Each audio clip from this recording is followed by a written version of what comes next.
साथियों, आप सभी का इस प्लेटफॉर्म पर स्वागत है।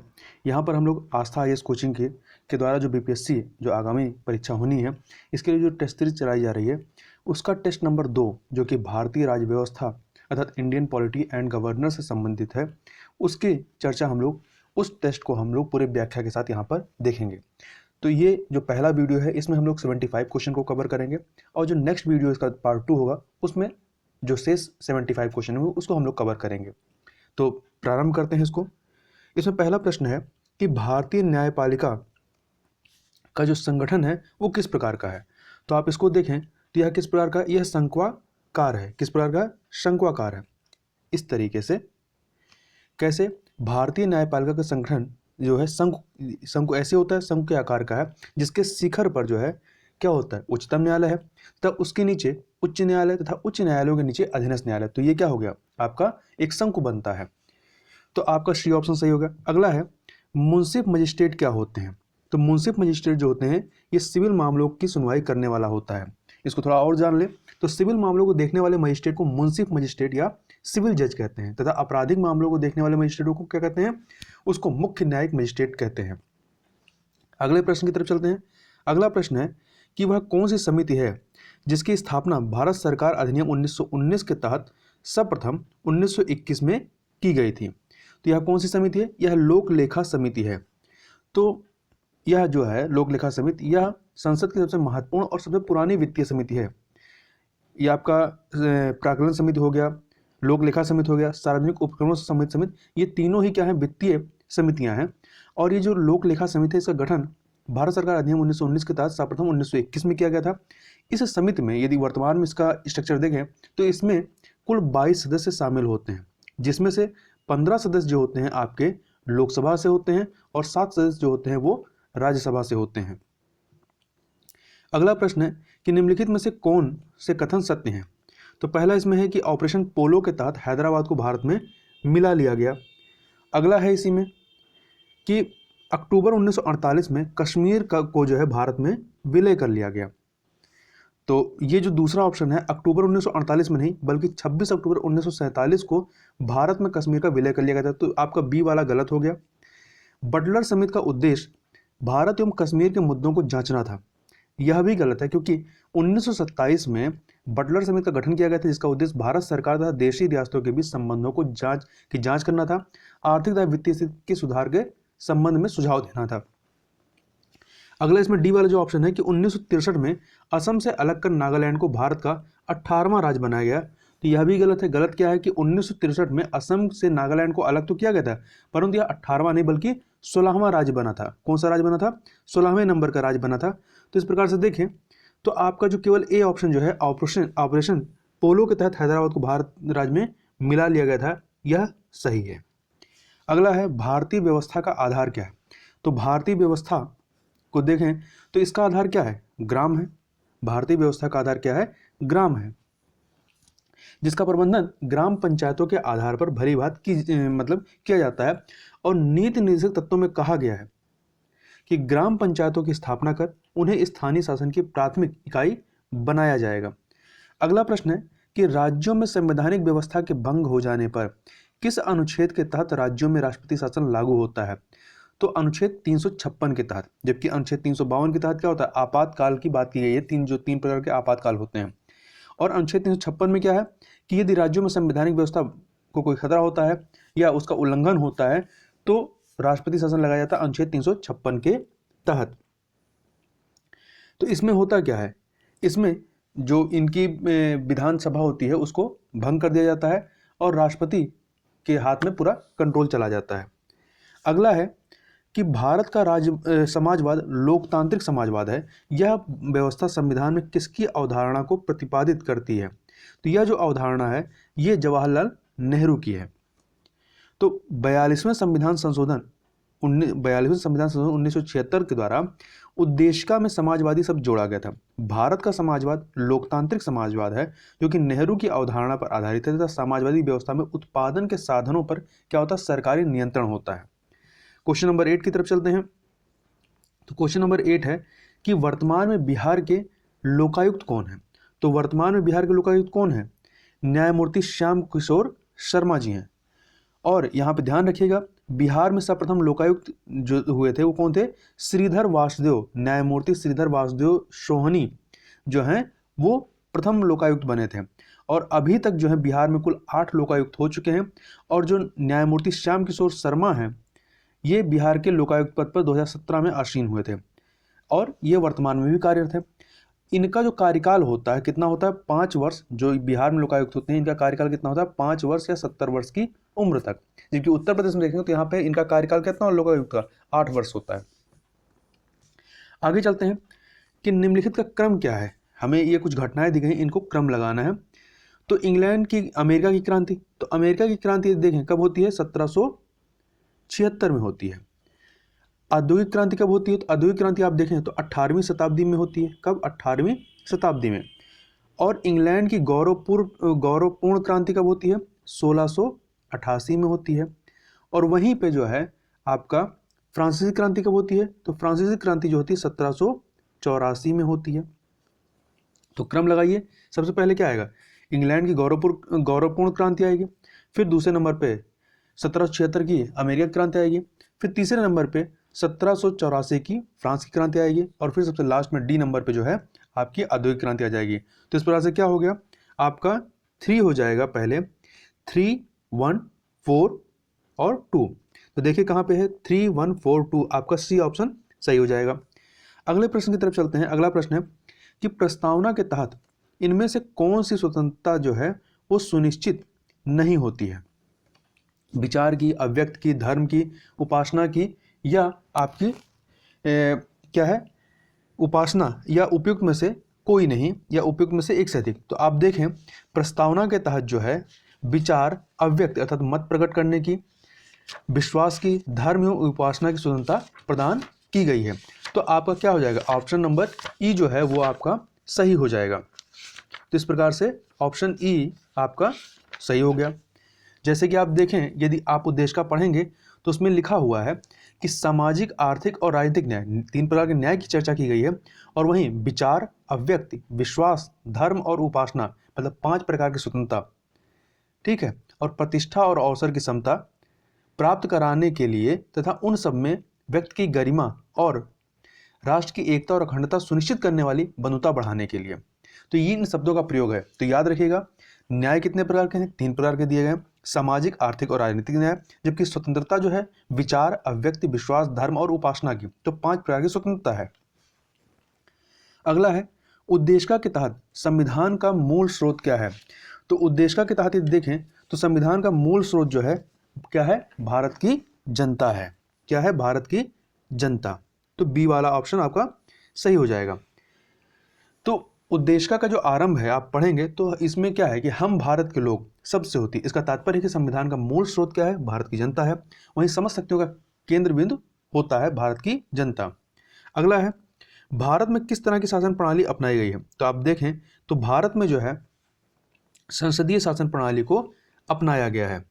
संसदीय शासन प्रणाली जो है सर्वप्रथम इंग्लैंड में विकसित हुई थी और भारतीय संविधान द्वारा इंग्लैंड के समान संसदीय प्रणाली की स्थापना की गई थी। यह प्रणाली केंद्र और तथा राज्य दोनों में एक समान होती है। अगला है कल्याणकारी राज्य की अवधारणा भारतीय संविधान के किस खंड में है? तो आप देखें जो संविधान का भाग 4 है, संविधान का भाग 4, उसमें राज्य के नीति निर्देशक तत्वों के बारे में बात की गई है। तो इसी में कल्याणकारी राज्य की अवधारणा बताई गई है राज्य के नीति निर्देशक तत्व में। तो ए ऑप्शन आपका सही हो जाएगा। अगला क्वेश्चन है क्वेश्चन नंबर 14, केंद्र में द्वैध शासन किस अधिनियम के तहत लागू किया गया था? तो यहाँ ध्यान शब्दों को पे ध्यान दीजिएगा। यहाँ पे केंद्र में द्वैध शासन कह रहा है, प्रांतों में नहीं। तो केंद्र में द्वैध शासन जो है 1935 का अधिनियम, भारत सरकार 1935 के अधिनियम से, जबकि प्रांतों में द्वैध शासन सबसे पहले आया था। तो ये भारत सरकार अधिनियम 1919 के तहत आया था। तो इसके बारे में बात करें तो 1919 के भारत सरकार अधिनियम के तहत प्रांतों में द्वैध शासन व्यवस्था स्थापित की गई तथा भारत सरकार अधिनियम 1935 के तहत प्रांतों में द्वैध शासन खत्म करके केंद्र में द्वैध शासन लागू कर दिया गया। आगे चलते हैं अगले प्रश्न की तरफ। अगला प्रश्न है कि किस अधिनियम के तहत वर्मा को भारत से अलग कर दिया गया था? तो भारत सरकार अधिनियम 1935 के तहत। तो इस चीज को याद रखिएगा। इसको 1935 में भारत से वर्मा को अलग कर दिया था। 2 नए प्रांत उड़ीसा और सिंध का भी निर्माण किया गया था इसी अधिनियम के तहत। अगला है गिलेटिन कटौती एवं साधारण कटौती निम्नलिखित में किस प्रस्ताव के अंतर्गत सम्मिलित किया जाता है? तो यह जो है आपका समापन प्रस्ताव के तहत कटौती या समापन प्रस्ताव किसी सदस्य द्वारा किसी मामले पर वाद विवाद को समाप्त करने के लिए प्रस्तुत किया जाता है। इसके तहत साधारण कटौती, घटकों में कटौती, कंगारू कटौती और गिलेटिन कटौती का प्रावधान किया गया है। क्वेश्चन नंबर 17 चलें तो राज्यों की लोकसभा में स्थानों का आवंटन किस संविधान संशोधन के द्वारा अधिनियमित कर दिया गया? तो ये जो है आपका 84 नंबर का जो संशोधन था उसके द्वारा इसको स्थापित किया गया। तो राज्यों को लोकसभा में राज्यों की लोकसभा में स्थानों का आवंटन मतलब कि किसी स्टेट से कितने जो है सांसद चुने जाएंगे लोकसभा के लिए, इसका आवंटन 84वें संविधान संशोधन अधिनियम जो था इसके द्वारा ये वर्ष 1971 की जनसंख्या के आधार पर हुआ था, इसको फिक्स किया गया और यह 2026 तक एज इट इज रहेगी। अगला है कि पेशा अधिनियम 1996 का संबंध किससे है? तो पेशा अधिनियम 1996 का संबंध जो है ग्राम सभा को सशक्त बनाने से है। तो पंचायतों के प्रावधान, इसका जो पेशा है इसका पूरा नाम है पंचायतों के प्रावधान अनुसूचित क्षेत्रों का विस्तार अधिनियम 1966 के तहत ग्राम सभा को सशक्त बनाने का लक्ष्य रखा गया। इसके तहत अनुसूचित क्षेत्रों में विकास परियोजनाओं के लिए भूमि के अधिग्रहण से पूर्व और अनुसूचित क्षेत्रों में ऐसी परियोजनाओं से प्रभावित व्यक्तियों को पुनर्स्थापन व पुनर्वास से पूर्व ग्राम सभा अथवा उपयुक्त स्तर की पंचायतों से परामर्श किया जाएगा। क्वेश्चन नंबर 19 चलें तो ये है कैबिनेट मिशन जो कि 1946 में आता है। इसके अध्यक्ष कौन थे? तो इसके अध्यक्ष कौन थे? पेंथिक लॉरेंस इसके अध्यक्ष थे। तो 14 मार्च 1946 को प्रधानमंत्री एटली ने, इंग्लैंड के प्रधानमंत्री एटली ने हाउस ऑफ कॉमन्स में यह घोषणा की कि प्रत्येक भारतीय को जो है स्वतंत्र होने का अधिकार है। इसके लिए उन्होंने कैबिनेट मंत्रियों की 3 सदस्यीय मिशन जिसके सदस्य थे स्टेफोर्ड क्रिप्स जो कि व्यापार बोर्ड के अध्यक्ष थे, लॉर्ड पैथिक लॉरेंस भारत के सचिव थे, यही अध्यक्ष इसकी अध्यक्षता इन्होंने की थी, और A.V. अलेक्जेंडर ये नौसेना मंत्री थे। ये यहाँ पर आते हैं, मतलब इनका कमेटी बनाई जाती है और मिशन के अध्यक्ष कौन थे? लॉर्ड पैथिक लॉरेंस जो कि भारत सचिव थे। अगला प्रश्न देख लेते हैं कि कैबिनेट मिशन योजना के तहत अंतरिम सरकार गठन कब होता है?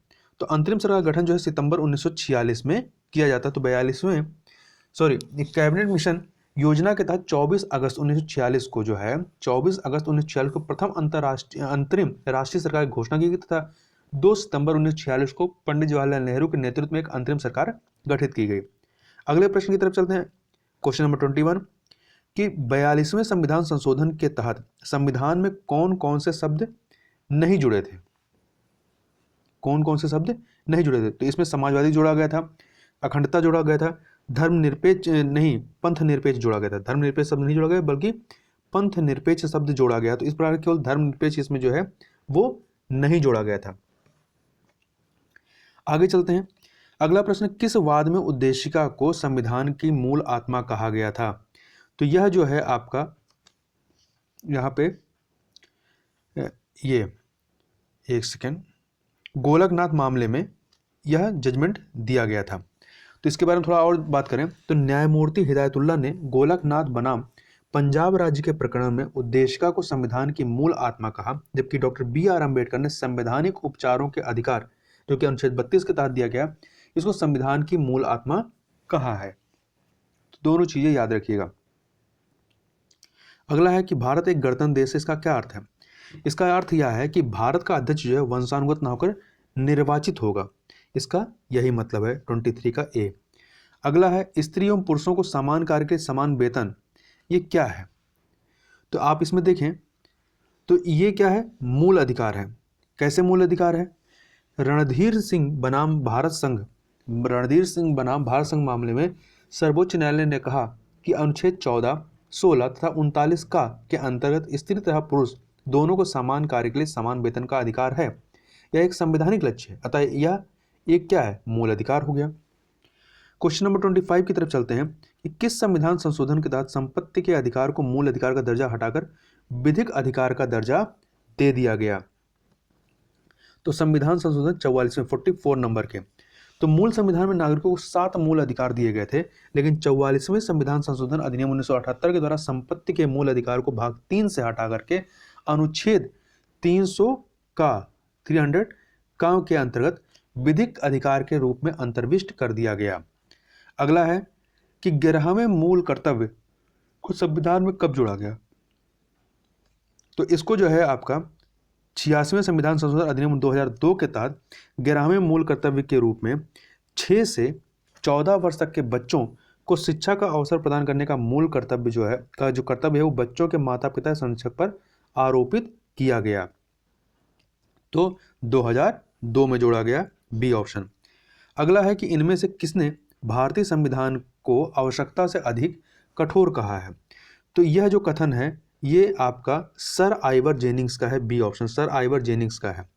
इन्होंने भारतीय संविधान को आवश्यकता से अधिक कठोर संविधान कहा, जबकि केसी हुयर जो थे इन्होंने भारतीय संविधान को अधिक कठोरता अधिक लचीले के मध्य एक अच्छा संतुलन स्थापित करता है, ऐसा इन्होंने कहा था।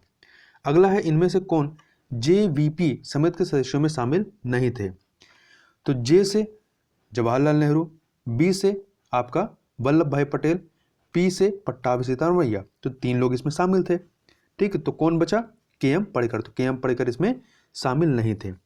तो आपका ऑप्शन नंबर डी हो जाएगा। धर आयोग के रिपोर्ट के मद्देनजर कांग्रेस कार्य समिति ने राज्यों के पुनर्गठन के संदर्भ में जवाहरलाल नेहरू, सरदार पटेल तथा पट्टाभी सीतारमैया की 3 सदस्यीय समिति का गठन किया था। इस समिति ने अपनी रिपोर्ट 1 अप्रैल 1949 को प्रस्तुत की थी। अगला प्रश्न है कि इनमें से किस समिति का संबंध जो है पंचायती राज व्यवस्था से नहीं है? तो आप देखें, जे.वी.के. राव समिति, अशोक मेहता समिति, गाडगिल समिति, बीपी सिंह सरकार समिति, ये सबके सब जो है पंचायती राज व्यवस्था संबंधित, अर्थात क्वेश्चन नंबर 29 का ऑप्शन ई सही हो जाएगा। आगे चलते हैं। अगला है कि 73वें संविधान संशोधन अधिनियम के तहत पंचायती राज व्यवस्था के लिए कौन सा एक नया खंड जोड़ा गया? तो 9वां खंड जोड़ा गया था। तो 9 कहाँ है? सी में। तो याद रखिएगा 73वें संविधान संशोधन अधिनियम के द्वारा भारत के संविधान में एक नया खंड 9 जोड़ा गया। इसे पंचायतों के नाम से भाग में उल्लिखित किया गया और अनुच्छेद 243 से 243 ड़ा के प्रावधान इसमें सम्मिलित किए गए हैं। अगला प्रश्न है कि भारत में कितने प्रकार के शहरी स्थानीय शासन है? तो आप देखें भारत में 8 प्रकार के शहरी स्थानीय शासन है। तो यहाँ पे आंसर क्या हो जाएगा? डी, 8 प्रकार के। अब ये 8 प्रकार के हैं कौन से? तो नगर पालिका परिषद, नगर पालिका, अधिसूचित क्षेत्र समिति, शहरी क्षेत्र समिति, छावनी बोर्ड, पत्तन न्यास बोर्ड और विशेष उद्देश्य के लिए गठित समिति। तो कितने हैं? 8 हैं। ठीक है, दोबारा नाम सुनिए। नगर पालिका परिषद, नगर पालिका, अधिसूचित क्षेत्र समिति, शहरी क्षेत्र समिति है, छावनी बोर्ड, पत्तन न्यास और विशेष उद्देश्य के लिए गठित समिति, ये जो हैं ये सब के सब आपके स्थानीय शासन के अंतर्गत आते हैं। अगला प्रश्न है कि भारतीय स्थानीय शासन के पिता के नाम से कौन जाने जाते हैं? तो जो लॉर्ड रिपन थे, लॉर्ड रिपन, इनको जो है भारतीय स्थानीय शासन के पिता के तौर पर जाना जाता है, बी ऑप्शन। तो लॉर्ड रिपन का 1882 का संकल्प स्थानीय स्वशासन के लिए मैग्ना कार्टा की हैसियत रखता है। ये जो है आपका 80 से 84 तक रहते हैं। उन्हें भारत में स्थानीय शासन का पिता कहा जाता है। अगला है 7वां संविधान संशोधन किससे संबंधित था? तो 7वां जो रहा है ये आपका राज्यों के पुनर्गठन से संबंधित था। कैसे? तो 7वें संविधान संशोधन अधिनियम 1955 जो है यह राज्य पुनर्गठन अधिनियम 1955 को कार्यान्वित करने के लिए पारित किया गया था। तो इसके द्वारा राज्यों का पुनर्गठन जो है 14 राज्यों तथा 6 प्रदेश या केंद्रशासित क्षेत्रों में किया गया। अगला प्रश्न है कि भारतीय संविधान में सबसे ज्यादा तथ्य संग्रहित किए गए हैं, कहाँ से लिए गए हैं? तो ये भारत सरकार अधिनियम 1935 से ये सबसे अधिक लिए गए हैं। तो आपका सी ऑप्शन जो है वो सही हो जाएगा। तो आप इसको देखें यदि, तो भारतीय संविधान में 2/3 हिस्सा भारत सरकार अधिनियम 1935 से लिया गया है। अगला प्रश्न है कि भूमि विधियों को संवैधानिक संरक्षण प्रदान करने के लिए भारतीय संविधान में कौन सी अनुसूची जोड़ी गई? तो 9वीं अनुसूची को जोड़ा गया था। तो भूमि विधियों को संवैधानिक संरचना प्रदान करने के लिए इस उद्देश्य से प्रथम संविधान संशोधन अधिनियम 1951 के द्वारा संविधान में 9वीं अनुसूची जोड़ा गया। तो याद रखिएगा 9वीं अनुसूची किस संविधान संशोधन से जोड़ा गया था, तो पहली या जो प्रथम संविधान संशोधन अधिनियम 1951 था उसके तहत जोड़ा गया था। इसके उल्लिखित कानूनों की सर्वोच्च न्यायालय के न्यायिक पुनर्लोकन की शक्तियों के अंतर्गत परीक्षा नहीं की जा सकती, ऐसा इसमें प्रावधान किया गया। अगला है कि अब तक कुल कितनी बार अनुच्छेद 368 में संशोधन किया गया है। 368 में संशोधन किया गया है, तो इसमें अब तक जो है 3 बार संशोधन किया गया है। ये संवैधानिक संशोधनों से संबंधित है, तो ये 3 बार हुआ है। कब कब हुआ है? 7वां संविधान संशोधन अधिनियम 1955 में, फिर 24वां संविधान संशोधन अधिनियम 1971 और फिर 42वां संविधान संशोधन 1976। तो कौन कौन से नंबर का है? आपका 7वां है, फिर 24वां है और फिर आपका 22वां है। आगे देखते हैं, अगला प्रश्न है कि भाषाई अल्पसंख्यक आयुक्त की नियुक्ति संविधान के किस अनुच्छेद के तहत की जाती है? तो आप यहाँ पे ऑप्शन देखें, अनुच्छेद इसमें जो है आपका अनुच्छेद 350 खा, 350 बी या 350 बी या 350 खा के अंतर्गत की जाती है। तो भाषाई अल्पसंख्यक वर्गों के लिए एक विशेष अधिकारी भाषाई अल्पसंख्यक आयुक्त की नियुक्ति जो है संविधान के अनुच्छेद 350 खा के तहत की जाती है। अगला है भारत में कुल कितनी भाषाओं को शास्त्रीय भाषा का दर्जा दिया गया? तो कुल 6 भाषाओं को ऐसा दर्जा दिया गया। तो भारत सरकार के द्वारा प्राचीन साहित्य परंपराओं का संरक्षण एवं संवर्धन करने के उद्देश्य से कतिपय भारतीय भाषाओं को शास्त्रीय भाषा घोषित किया गया है। अब तक कुल 6 भाषाओं को शास्त्रीय भाषा का दर्जा प्रदान किया गया है और लेटेस्ट जो हुआ था 2014 में उड़िया को जो है छठे शास्त्रीय भाषा का दर्जा प्रदान किया गया था। अगला देख लेते हैं, पिछड़ा वर्ग आयोग की नियुक्ति संविधान के किस अनुच्छेद के उपबंध पर की जाती है? तो अनुच्छेद 340 के तहत की जाती है। ठीक है, तो अनुच्छेद 340 के तहत पिछड़ा वर्ग आयोग गठित करने की शक्ति राष्ट्रपति को दी गई है। और इस प्रकार से यह भी याद रखिएगा कि पिछड़ा वर्ग आयोग अब क्या है? ये एक संवैधानिक संस्था है। अगला है, मूल अधिकार का विकास सर्वप्रथम कहाँ पर हुआ? तो मूल अधिकार का जो विकास है ये सर्वप्रथम आपका ब्रिटेन में होता है। कहाँ पर? ब्रिटेन में होता है। तो मूल अधिकार का सर्वप्रथम विकास ब्रिटेन में हुआ। ब्रिटिश सम्राट जॉन के द्वारा 12 से लेकर 15वीं ईस्वी में हस्ताक्षरित अधिकार पत्र मूल अधिकार संबंधी प्रथम लिखित दस्तावेज है। 1689 में लिखित बिल ऑफ राइट्स मूल अधिकारों के संबंध में एक अन्य प्रमुख दस्तावेज है। क्या है? Bill of rights. अगले प्रश्न की तरफ चलते हैं। अगला प्रश्न है कि मूल अधिकारों के उल्लंघन कारण इनमें से किसे फांसी दे दी गई थी? तो इसमें जो है लुई 14वें को, किसको? लुई 14वें को मूल अधिकारों के उल्लंघन कारण फांसी दी गई थी। तो फ्रांस की जनता मूल अधिकारों के प्रति अत्यधिक सजग थी। 1789 ईस्वी में 1789 ईस्वी में फ्रांसीसी शासक लुई 16वें को मूल अधिकारों का उल्लंघन के कारण फांसी पर चढ़ा दिया गया था। अगले प्रश्न की तरफ चलते हैं कि मूल अधिकार तथा अल्पसंख्यक अधिकार के संबंध में बनी परामर्श समिति के अध्यक्ष कौन रहे हैं? मूल अधिकार तथा अल्पसंख्यक अधिकार के संबंध में, तो इसके अध्यक्ष कौन थे? सरदार वल्लभ भाई पटेल थे। ठीक है, तो संविधान निर्माण के समय संविधान सभा द्वारा मूल अधिकार तथा अल्पसंख्यक अधिकार के संबंध में परामर्श समिति का गठन किया गया था। मूल अधिकार पर परामर्श हेतु एक समिति का गठन किया गया था जेबी कृपलानी की अध्यक्षता में। आगे चलते हैं, अगला है, निम्नलिखित कथनों में से कौन सा कथन असत्य है? आपातकाल के समय अनुच्छेद 20 और 21 का निलंबन नहीं हो सकता है, या आपका नकारात्मक मूल अधिकार जो है वो राज्य की शक्ति पर निर्बंधन की भूमिका निभाती है, या मूल अधिकारों में संशोधन सिर्फ अनुच्छेद 368 के तहत ही हो सकता है, या आच्छादन के सिद्धांत से संबंधित वाद भीखाजी बनाम मध्य प्रदेश राज्य में। तो इसमें जो है सारे के सारे कथन जो हैं वो सही हैं, तो ई ऑप्शन आपका सही हो जाएगा। अगले क्वेश्चन की तरफ चलते हैं। क्वेश्चन नंबर 44, पृथक कर्णेता का सिद्धांत एवं अधित्याग का सिद्धांत का संबंध निम्नलिखित में से किस अनुच्छेद से है? तो यह जो है आपका, इसमें देखें, आच्छादन का सिद्धांत, अधित्याग का सिद्धांत एवं पृथक कर्णेता के सिद्धांत का संबंध अनुच्छेद 13 से है।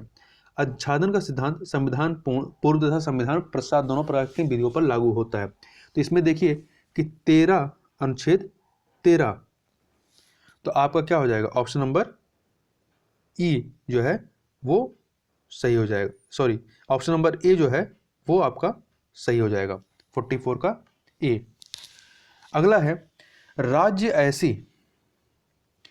ऐसी कोई विधि नहीं बनाएगा जो भाग 3 द्वारा मूल अधिकारों को छीनती है या उन्हें न्यून करती है। ये उपबंध संविधान के किस अनुच्छेद में है? तो ये जो है आपके अनुच्छेद 13 के 2 में है। किस में है? 13 के 2 में है, बी ऑप्शन। तो इसके बारे में और बातें करें तो राज्य ऐसी कोई भी विधि नहीं बनाएगा जो भाग 3 द्वारा प्रदत्त मूल अधिकारों को छीनती है या उन्हें न्यून करती है। ऐसा उपबंध अनुच्छेद 13(2) में है और इसके तहत ऐसी कोई विधि जो इस खंड के उल्लंघन में होगी, उल्लंघन की सीमा तक शून्य होगी। अगला है कि भारत में लेखा परीक्षा विभाग की स्थापना कब की गई थी? तो भारत में लेखा परीक्षा विभाग की स्थापना 1905 में की गई थी, जिसकी नियुक्ति राज्य सचिव द्वारा की जाती थी और वह सम्राट के प्रसादपंत अपने पद पर कार्य करता था। अगला है कि इनमें से कौन सा कार्य कैग का नहीं है? कैग का नहीं है। तो कैग जो है आपका जो है ऋण की जांच, व्यापार और विनिर्माण के लाभ हानि की गणना, स्टॉक लेखों व प्राप्तियों का लेखा परीक्षण, तुलन पत्रों तथा अनुषंगी लेखाओं का परीक्षण। तो इसके बारे में देखें तो उपरोक्त ये जितने भी कथन हैं सभी कार्य जो हैं ये लेखा परीक्षक के द्वारा किया जाता है। और संविधान के भाग 4 के अध्याय 5 में अनुच्छेद 148 से लेकर के आर्टिकल 148 से लेकर के 151 किसमें है? आपका अध्याय 5 के भाग 4 में। इसमें नियंत्रक तथा एवं महालेखा परीक्षक से संबंधित महत्वपूर्ण उपबंधों का उल्लेख किया गया है। तो आपका ऑप्शन नंबर क्या हो गया? ई जो है वो सही हो गया। अगला प्रश्न है कि निम्नलिखित में से कौन सा कथन सत्य है? राष्ट्रीय विकास परिषद का गठन जो है 1951 में होता है, गलत है, क्योंकि राष्ट्रीय विकास परिषद का गठन जो है 6 अगस्त 1952 कब हुआ था? 6 अगस्त 1952 को हुआ था। और यह जो है राष्ट्रीय विकास परिषद, यह वर्ष में 2 बार राष्ट्रीय विकास परिषद की बैठक होती है। आगे चलते हैं। अगला है कि क्वेश्चन नंबर 49, एक सेकेंड, यहां पे हम लोगों ने अभी राष्ट्रीय विकास परिषद की बात की। तो पहला इसमें क्या था? राष्ट्रीय विकास परिषद का गठन 1951 में हुआ था, गलत है। हमें सत्य ढूंढना है ना। और वर्ष में कम से कम 3 बार नहीं 2 बार राष्ट्रीय इसकी बैठक होती है। तीसरा सी जो है कि प्रत्येक 5 वर्ष पर वित्त आयोग का गठन किया जाता है, सही है। पुच्छी आयोग ने राष्ट्रीय विकास परिषद को संवैधानिक दर्जा दिलाने की सिफारिश की थी। तो पुच्छी आयोग ने, सरकारी आयोग ने अपनी सिफारिश 1987 में इसको संवैधानिक दर्जा दिए जाने की सिफारिश की थी। अगला है क्वेश्चन नंबर 49 का, राष्ट्रीय अनुसूचित जनजाति आयोग में एक अध्यक्ष एवं उपाध्यक्ष के अलावा कितने सदस्य होते हैं? एक अध्यक्ष एवं उपाध्यक्ष के अलावा 3 सदस्य होते हैं। कितने होते हैं? 3 सदस्य होते हैं और इनकी नियुक्ति राष्ट्रपति द्वारा की जाती है। इनकी सेवा शर्तें एवं कार्यकाल भी राष्ट्रपति द्वारा तय किया जाता है। इसकी सेवा शर्तें एवं कार्यकाल जो है इनके द्वारा तय किया जाता है और देश में राष्ट्रीय अनुसूचित आयोग के 6 क्षेत्रीय कार्यालय हैं। अगला प्रश्न है, राष्ट्रीय वित्त आयोग की रिपोर्ट संसद के पटल पर कौन प्रस्तुत करता है? तो वित्त आयोग की रिपोर्ट जो है ये आपका राष्ट्रपति के द्वारा जो है यहाँ पर पटल पर रखा जाता है और राष्ट्रपति इस रिपोर्ट पर की गई कार्रवाई के उल्लेख वाले ज्ञापन सहित इसे संसद दोनों सदनों के समक्ष रखवाता है। वित्त आयोग की रिपोर्ट जो है सलाहकारी प्रवृत्ति की होती है। क्वेश्चन नंबर 51 की तरफ चलते हैं। तो राष्ट्रीय भाषाई अल्पसंख्यक आयुक्त कार्यालय की स्थापना कब की गई थी? तो इसकी स्थापना यदि देखें तो आपका 1957 में राष्ट्रीय भाषाई अल्पसंख्यक आयुक्त कार्यालय की स्थापना 1957 में हुई थी। तो इसके बारे में और देख लें तो अनुच्छेद 350 खा के तहत राष्ट्रपति को भाषाई अल्पसंख्यक के हितों के लिए एक विशेष अधिकारी नियुक्त करने की शक्ति प्रदान की गई है तथा राष्ट्रीय भाषाई अल्पसंख्यक आयुक्त कार्यालय की स्थापना सन 1957 में की गई थी। अगला प्रश्न है कि निम्नलिखित में से कौन सा कथन सत्य है? पहला, इसमें राष्ट्रपति अपने पद पर अधिकतम 2 बार निर्वाचित होता है, ऐसा कोई प्रावधान भारत में नहीं है, तो एक आपका गलत है। दूसरा, संविधान द्वारा 7वीं अनुसूची में केंद्र और राज्यों के मध्य विधायी विषयों के संबंध में त्रिस्तरीय व्यवस्था की गई है। तो इसमें आप देखें तो बी वाला सही है और सी देखें, राष्ट्रपति की मृत्यु, त्यागपत्र इत्यादि की स्थिति में नवनिर्वाचित राष्ट्रपति का कार्यकाल जो है 5 कार्यकाल पूर्व राष्ट्रपति के शेष बचे समय के लिए नियुक्ति होती है, नहीं, गलत है। डी ऑप्शन क्या है? एक उम्मीदवार के रूप में चुनाव लड़ने के लिए एक व्यक्ति को मतदाता के रूप में जनप्रतिनिधित्व अधिनियम 1951 की धारा 4D के तहत पंजीकृत होना चाहिए। तो इसमें आपका बी ऑप्शन और डी ऑप्शन दोनों सही है। तो ऑप्शन नंबर ई आपका सही हो जाएगा। अगला है कि न्यायिक समीक्षा की शक्ति किसे प्रदान की गई है। तो आप देखें, न्यायिक समीक्षा सिद्धांत की उत्पत्ति एवं विकास संयुक्त राष्ट्र अमेरिका में होती है और न्यायिक समीक्षा वाक्यांश का उल्लेख संविधान में कहीं नहीं हुआ है। इसके साथ ही विभिन्न अनुच्छेदों के प्रावधान के तहत उच्चतम न्यायालय एवं उच्च न्यायालय के को न्यायिक समीक्षा की शक्ति प्रदान की गई। किसको किसको? उच्चतम न्यायालय और उच्च न्यायालय दोनों को। तो इस प्रकार से आपका ऑप्शन नंबर सी हो जाएगा। आगे चलते हैं। अगला है कि इनमें से कौन सी वीटो शक्ति जो है भारतीय राष्ट्रपति के पास नहीं है, तो ये हमें बताना है। तो आप देखें, भारतीय राष्ट्रपति को जो है विशेषित वीटो की शक्ति प्राप्त नहीं है। यह वीटो शक्ति अमेरिकी राष्ट्रपति को ही प्रभावी है प्राप्त है। भारतीय राष्ट्रपति को अत्यांतिक वीटो, निलंबनकारी वीटो और विशेषित वीटो प्रदान किया गया है, जबकि पॉकेट वीटो इनको प्रदान नहीं है या प्राप्त नहीं है। अगला है, इनमें से किस अनुच्छेद में राज्य विधानसभा मंडल के सदस्य चुने जाने हेतु आहर्ताओं का उल्लेख किया गया है। तो आप देखें, भारतीय संविधान के अनुच्छेद 173, किसमें 173 जो है, इसके तहत राज्य विधानमंडल का सदस्य चुने जाने की आहर्ताओं का उल्लेख किया जाता है। इसी के तहत विधानसभा का सदस्य चुने जाने के लिए जो है न्यूनतम आयु कितनी होनी चाहिए? 24 वर्ष। कितनी होनी चाहिए? 24 वर्ष। तथा विधानसभा के सदस्य के रूप में चुने जाने के लिए विधान परिषद का सदस्य चुने जाने के लिए 30 वर्ष होना चाहिए। ठीक है, तो यहां पर 30 वर्ष होना चाहिए। आगे बात कर लेते हैं। राज्यपाल का पद हमें बताया निम्नलिखित में से कौन सा कथन सत्य है। तो राज्यपाल का पद केंद्र सरकार के अधीन होता है, नहीं, गलत है। राष्ट्रपति पर महाभियोग संसद दोनों सदनों में लगाया जा सकता है, ये सही है। राष्ट्रपति के महाभियोग में सिर्फ राज्यसभा के मनोनीत सदस्य भाग नहीं लेते हैं, गलत है। सारे मनोनीत, चाहे लोकसभा के चाहे राज्यसभा के, लेते हैं पार्टिसिपेट। तीसरा, डी, किसी भी व्यक्ति को 2 या 2 से अधिक राज्यों के राज्यपाल की नियुक्ति का प्रावधान 9वें संविधान संशोधन में किया गया है। तो नहीं, 9वें में नहीं, 7वें संविधान संशोधन अधिनियम 1956 के तहत 7वें में किया गया है। तो इसके अलावा इस प्रकार से आप देखें तो इसमें आपका कौन सा सही है? इसमें बी वाला ऑप्शन सही हो जाता है। आगे चलते हैं क्वेश्चन नंबर 57 की तरफ। प्रत्येक पंचायत का कार्यकाल क्या होता है? तो प्रत्येक पंचायत का यदि कार्यकाल देखें तो यह प्रथम बैठक से 5 वर्ष होती है। ठीक है, तो 73वें संविधान संशोधन अधिनियम के तहत प्रत्येक स्तर पर पंचायतों के लिए 5 वर्ष के कार्यकाल का प्रावधान होती है और पंचायत का कार्यकाल इसकी प्रथम बैठक से 5 वर्ष तक की अवधि मानी जाती है। अगला है, बिहार जो है किस क्षेत्रीय परिषद के अंतर्गत आता है? तो बिहार जो है आपका पूर्वी क्षेत्रीय परिषद के अंतर्गत आएगा। तो भारत में कुल 5 क्षेत्रीय परिषद हैं: उत्तर क्षेत्रीय परिषद, मध्य क्षेत्रीय परिषद, पूर्वी क्षेत्रीय परिषद, पश्चिमी क्षेत्रीय परिषद तथा दक्षिणी क्षेत्रीय परिषद। तो ये चीज याद रखिएगा। और ये जो आपका पूर्वी क्षेत्रीय परिषद है, इसमें बिहार, पश्चिम बंगाल एवं उड़ीसा इत्यादि आ जाते हैं। अगला है, पूर्वोत्तर परिषद का गठन कब हुआ था? तो ये क्षेत्रीय परिषद है। इसके अलावा पूर्वोत्तर नॉर्थ ईस्ट के राज्यों के लिए पूर्वोत्तर परिषद का गठन किया गया था। तो इसका गठन देखें तो आपको 1971 में कब हुआ था? 1971 में इसका गठन किया गया था।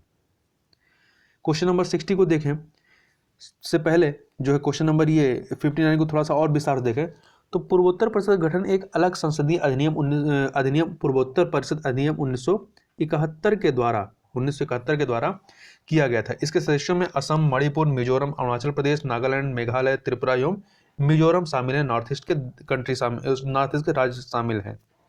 अगला है, भारत में किसी मंत्री के विधिक उत्तरदायित्व की व्यवस्था संविधान के किस भाग में उल्लिखित है? तो भारत में किसी मंत्री के विधिक उत्तरदायित्व की व्यवस्था के संबंध में संविधान में कोई प्रावधान नहीं है या आवश्यक नहीं कि किसी सार्वजनिक कार्रवाई के लिए राष्ट्रपति के आदेश को किसी मंत्री द्वारा प्रतिहस्ताक्षरित किया जाए। तो यहाँ तो इस प्रकार का उल्लेख किस संविधान में किसी भाग में नहीं है, तो आपका ऑप्शन नंबर क्या हो जाएगा? ई हो जाएगा सही। क्वेश्चन नंबर 61, मंत्रिपरिषद लोकसभा के प्रति उत्तरदायी होता है, ऐसा प्रावधान संविधान के किस अनुच्छेद में वर्णित है? तो अनुच्छेद 75 में यह प्रावधान किया गया है कि मंत्रिपरिषद लोकसभा के प्रति उत्तरदायी होता है। अगला है, समग्र रूप से बजट में निम्नलिखित में से किस तत्व को शामिल नहीं किया जाता है? तो यदि आप बजट देखें तो इसमें जो है आपका राजस्व और पूंजीगत प्राप्तियों का आकलन शामिल किया जाता है, राजस्व बढ़ाने के अर्थोपाय शामिल किए जाते हैं, व्यय का आकलन शामिल किया जाता है, वहीं किसी घाटे या अधिशेष के कारणों का वितरण भी शामिल किया जाता है। तो इस प्रकार से ऑप्शन नंबर ई सही हो जाएगा। अगला क्वेश्चन है, आर्थिक सर्वेक्षण दस्तावेज संसद में कब प्रस्तुत की जाती है? तो यह बजट प्रस्तुत करने से एक दिन पूर्व प्रस्तुत की जाती है। तो आर्थिक सर्वेक्षण क्या है? एक वार्षिक दस्तावेज है जो वित्त मंत्री के सलाहकारों के द्वारा तैयार किया जाता है और केंद्रीय बजट में इसे एक दिन पूर्व संसद में प्रस्तुत किया जाता है। इसके अंतर्गत नीतिगत निर्देशों सहित विगत 12 माह में भारतीय अर्थव्यवस्था की प्रगति की समीक्षा को शामिल किया जाता है। क्वेश्चन नंबर 64 की तरफ चलते हैं। क्वेश्चन नंबर 64, जिला परिषद के सदस्य निर्वाचित होने के लिए उम्र सीमा का निर्धारण कब क्या किया गया, मतलब कितनी उम्र होनी चाहिए? तो पंचायतों के चुनाव लड़ने के लिए न्यूनतम आयु 21 वर्ष होनी चाहिए, जबकि मतदान करने का अधिकार 18 वर्ष में ही मिल जाता है। तथा जिला परिषद सदस्य भी पंचायती राज व्यवस्था के अंतर्गत आते हैं। अगला है 65 नंबर क्वेश्चन, सर्वोच्च न्यायालय में न्यायाधीशों की नियुक्ति है तो न्यूनतम उम्र सीमा कितनी होती है? तो याद रखिएगा कि संविधान द्वारा उच्चतम न्यायालय और उच्च न्यायालय दोनों के न्यायाधीशों की नियुक्ति के लिए न्यूनतम आयु सीमा निर्धारित नहीं की है। ऊपर वाली की है पर न्यूनतम नहीं की है। ऊपर में क्या है? तो उच्चतम न्यायालय के न्यायाधीश जो है 65 वर्ष की आयु तक, 65 वर्ष की आयु तक, और उच्च न्यायालय का न्यायाधीश जो है 62 वर्ष की आयु तक अपने पद पर रह सकता है। क्वेश्चन नंबर 66 देखें, तो राष्ट्रीय अनुसूचित जाति आयोग का गठन संविधान के किस अनुच्छेद के तहत किया गया है? तो इसका गठन जो है अनुच्छेद 338 के तहत किया गया। तो यहाँ ध्यान रखिएगा, यहाँ पर राष्ट्रीय अनुसूचित जाति कह रहा है। यदि राष्ट्रीय अनुसूचित जनजाति कहता है तो उसको उस आयोग का गठन किस अनुच्छेद के तहत किया गया? तो उसका 338 ए या 338 का के तहत किया गया है। आगे चलते हैं, इसमें आपका 66 नंबर का क्वेश्चन था, तो थोड़ा सा और बात कर लेते हैं राष्ट्रीय अनुसूचित जाति आयोग के बारे में। तो इसका गठन संविधान के अनुच्छेद 338 के तहत किया गया। एक इस तरह राष्ट्रीय अनुसूचित जाति आयोग एक संवैधानिक निकाय है। इसके अधिकारी का दायित्व अनुसूचित जातियों से संबंधित संवैधानिक प्रावधानों के क्रियान्वयन का निरीक्षण करना तथा इससे संबंधित वार्षिक प्रतिवेदन राष्ट्रपति को सौंपना है। 67 नंबर क्वेश्चन की तरफ चलते हैं। तो मुख्य सूचना आयुक्त की उम्र सीमा कितने वर्ष की होती है? यहां पर सीधे सीधे उम्र सीमा पूछ रहा है। तो मुख्य सूचना आयुक्त तथा सूचना आयुक्त पद ग्रहण करने की तारीख से 5 वर्ष या 65 वर्ष की आयु जो भी पूरी हो जाए उस तक पद पर बने रहते हैं, पद धारण करते हैं, और इस स्थिति में मुख्य सूचना आयुक्त या सूचना आयुक्त पुनर्नियुक्ति के पात्र नहीं होते हैं। क्वेश्चन नंबर 68 का देखें कि मुख्य सूचना आयुक्त के वेतन एवं भत्ते वही होंगे जो कि आपके मुख्य निर्वाचन आयुक्त के वेतन और भत्ते होते हैं। तो मुख्य सूचना आयुक्त के वेतन भत्ते एवं अन्य सेवा शर्तें वही होंगी जो मुख्य निर्वाचन आयुक्त की हैं, तथा सूचना आयुक्त की वह होगी जो निर्वाचन आयुक्त की है। मुख्य सूचना आयुक्त एवं सूचना आयुक्त के वेतन भत्तों एवं अन्य सेवा शर्तों में उनकी नियुक्ति के पश्चात कोई अलाभकारी परिवर्तन नहीं किया जाएगा, ऐसा भी कहा गया है। आगे चलते हैं, क्वेश्चन नंबर 69, इनमें से कौन सी समिति भ्रष्टाचार निवारण समिति के नाम से भी जानी जाती है? तो संथानम समिति को जाना जाता है। तो कैसे जाना जाता है? तो संथानम समिति, जिसे भ्रष्टाचार निवारण समिति के नाम से जाना जाता है, कि इसकी सिफारिशों पर ही भारत सरकार के द्वारा भ्रष्टाचार रोधी जो है वॉच डॉग के रूप में केंद्रीय सतर्कता आयोग का गठन जो है कब किया गया था? 1964 में। तो यह भी याद रखिएगा कि सतर्कता आयुक्त, ये जो सतर्कता आपका आयोग है, इसका गठन कब हुआ था? 1964 में। आगे चलते हैं, विज आई पोर्टल की शुरुआत किस संस्था द्वारा की है? तो इसकी शुरुआत जो है वो निर्वाचन आयोग के द्वारा की गई है, विज आई की। तो केंद्रीय सतर्कता, यहाँ पे सॉरी निर्वाचन आयोग, गलती हो गई, निर्वाचन आयोग नहीं बल्कि केंद्रीय सतर्कता आयोग होना चाहिए। तो याद रखिए विज आई पोर्टल की शुरुआत किस संस्था द्वारा की गई है? तो केंद्रीय सतर्कता आयोग के द्वारा। तो केंद्रीय सतर्कता आयोग ने भ्रष्टाचार रोकने हेतु विज आई नामक पोर्टल की शुरुआत की। इस पोर्टल के माध्यम से भ्रष्टाचार संबंधित शिकायतों का निवारण किया जाएगा। अगला क्वेश्चन, संघ लोक सेवा आयोग में कितने सदस्य होते हैं? तो एक अध्यक्ष होता है और 10 अन्य सदस्य होते हैं। तो इस पर के कुल 11। तो सी वाला ऑप्शन जो है आपका सही हो जाएगा।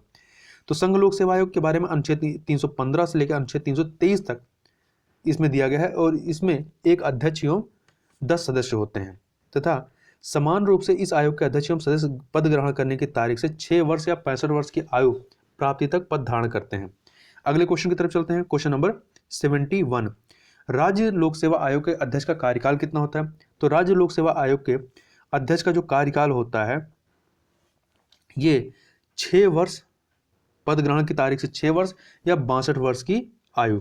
ठीक है, तो आपका कह सकते हैं यहाँ पर राज्य लोक सेवा में और संघ लोक सेवा, तो संघ लोक सेवा में 6 वर्ष 65 वर्ष की आयु और यहाँ पे 6 वर्ष 62 वर्ष की आयु तक आप पद पर बने रह सकते हैं।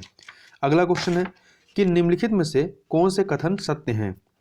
राष्ट्रीय मानवाधिकार आयोग एक संवैधानिक निकाय है, गलत है। इसका गठन जो है आपका मानवाधिकार संरक्षण अधिनियम 1973 के तहत किया गया। यह एक सांविधिक स्वायत्त निकाय है, संवैधानिक निकाय नहीं है। अगला, मानवाधिकार आयोग त्रिस्तरीय होता है, ये सही है। जबकि मानवाधिकार आयोग में एक अध्यक्ष व 3 सदस्य होते हैं, गलत है। एक अध्यक्ष व 4 अन्य सदस्य होते हैं। मानवाधिकार आयोग के अध्यक्ष की नियुक्ति राष्ट्रपति द्वारा गठित प्रधानमंत्री की अध्यक्षता में 7 सदस्यीय समिति के द्वारा की जाती है। नहीं, 7 सदस्यीय समिति नहीं, 6 सदस्यीय समिति के द्वारा की जाती है।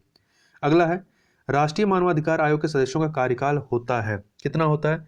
तो इनका जो कार्यकाल, अध्यक्ष एवं सदस्यों का कार्यकाल 5 वर्ष या 70 वर्ष की उम्र, इनमें से जो भी पहले हो उस तक रहता है। कार्यकाल समाप्ति के पश्चात आयोग के अध्यक्ष एवं सदस्य केंद्र सरकार या राज्य सरकार में किसी पद के योग्य नहीं होते हैं, तो यह भी ध्यान रखिएगा। क्वेश्चन नंबर 75 देखें, इनमें से कौन से कार्य निर्वाचन आयोग के कार्यों में शामिल नहीं है? तो आप देखें, निर्वाचक नामावली तैयार करना ये इनके कार्यों में आता है। राजनीतिक दलों को मान्यता प्रदान करना ये भी कार्यों में आता है। निर्वाचन के समय दलों एवं उम्मीदवारों के लिए आचार संहिता का निर्धारण करना ये भी आता है आपका निर्वाचन आयोग के कार्यों में। वहीं संसद के सदस्यों को की अयोग्यता से संबंधित मामलों पर राष्ट्रपति को सलाह देना ये भी जो है इसके कार्यों के अंतर्गत आता है। तो इस प्रकार से ये सारे के सारे जो है कार्य निर्वाचन आयोग के कार्यों को बताया गया। तो ई ऑप्शन आपका सही हो जाएगा, उपयुक्त में से एक से अधिक। तो यहाँ पर इस प्रकार से हम लोगों ने 75 क्वेश्चन देखे हैं। ठीक है, और यहाँ ध्यान रखिएगा कि ये निर्वाचन आयोग के बारे में कि संसदीय चुनाव, विधानसभा चुनाव और राष्ट्रपति तथा उपराष्ट्रपति पद के चुनावों के संदर्भ में निर्वाचन आयोग की शक्तियों और कार्यों को 3 श्रेणियों में बांट सकते हैं। कौन कौन से? प्रशासनिक शक्ति, सलाहकारी शक्ति और अर्धन्यायिक शक्ति। तो इतनी जानकारी रखिएगा। तो यहाँ पर हम लोगों ने 75 क्वेश्चन को कंप्लीट किया है। अब जो शेष बचे हुए 75 क्वेश्चन है उसको हम लोग इसके नेक्स्ट पार्ट में कवर कर लेंगे। तो इस वीडियो में बस इतना ही, मिलते हैं नेक्स्ट वीडियो में, तब तक के लिए बहुत बहुत धन्यवाद।